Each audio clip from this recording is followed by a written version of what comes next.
Hello everyone and welcome to my YouTube channel. My name is Marios and today I will be talking about iterables. Most languages support the idea of iterables and JavaScript is one of them.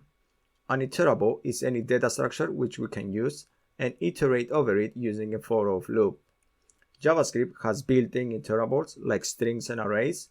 However, it provides capability so that we extend objects and start implementing that behavior. This brings us to the main topic of this tutorial.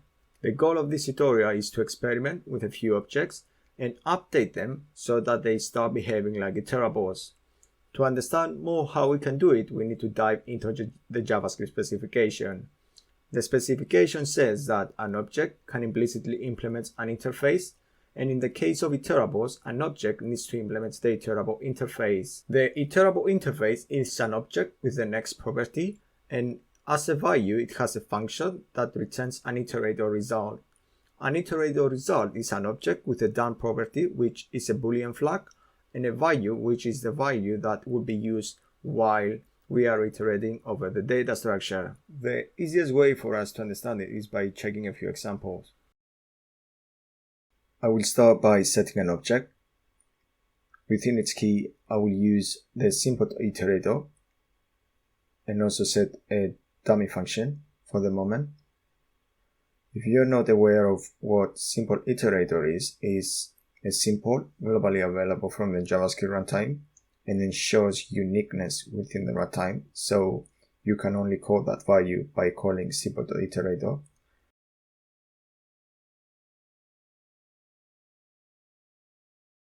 To understand it, we need to look into the simple data type. I will declare an S1 simple and set a description to name. I will also set an S2 simple with the same description. So visually, both of the simples look the same. However, when we strictly compare them, we see that we get a false value. If we also try to create another object and set S1 as a key and a dummy value, and try to access the object using the S1 simple, we get the expected value. However, when I change it to S2, I get undefined. This means that we can only access the S1 value by using its own simple. So let's continue with the iterator interface implementation. This function needs to return an object which should have the next key and a function that returns an iterator result. An iterator result is an object with the done property, which is a Boolean flag, and a value, which should be the value that we want to return in the loop. And to demonstrate it, I will declare a variable with the name start and set the value to 0. Set a variable with the name end and set the value to 10. And what I want is to loop until I reach the value of 0. So if the starting value is less than the ending value, then return an object with the done property to false, and a value, the pre-increment of the starting value.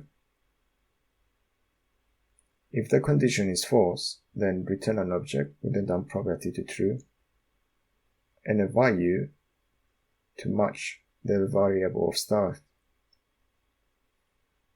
If I look now using my custom object and log my index, I get all the integers starting from 1 to 10.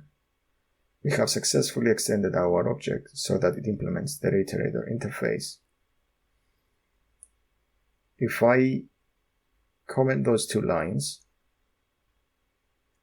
and look more into how this is implemented internally, I believe that the runtime extracts the iterator function and calls it.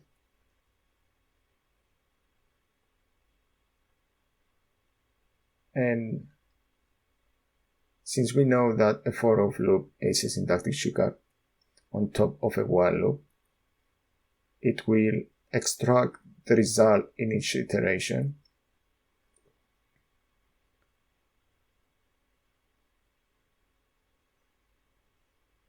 and check the done property within the result object. If it's not done, it continues the iteration, and for us, we log the results. We get all the values starting from 1 to 10. If I try to manually code the iterator, I see that I get an object with the done property set to true, which means that we moved after our condition within the function and we return the object with the done property to true. Let's continue with another example now. I will set a class of range and I will set the constructor to accept two variables, the starting and ending variables. I will set those variables within the state.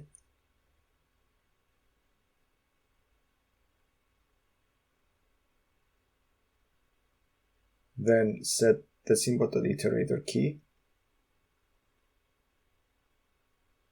and which should return an iterator, and the next function needs to return an iterator result. I will check if the starting value is less than the ending value, and before doing that I need to set some local variables. So I set the start and the end variables. If the starting value is less than the ending value, then return an object with the done property to false and set the value to be the pre-increment of the start. Otherwise, return an object with the done property to true and the value to the start variable. If I create an instance of my range class using the values of 0 and 5 and try to loop over my instance,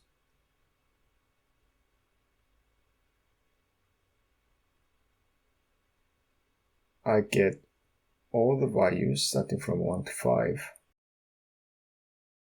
JavaScript support the implementation of Async Iterators as well. So if we extend our previous range class, we can use the symbol.async iterator, and within that function we need to return a promise of an iterator. I will copy the previous code that we have written, try to format it, and the only change that I will do is I will change that function to be asynchronous.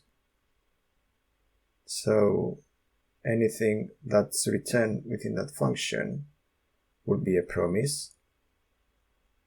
And if I update my loop using the for await syntax, you see that I get the same values starting from 1 to 5. This was the end of this tutorial. I hope you enjoyed it. If you want more information around iterators, I publish an article on my personal blog where I give more information around them.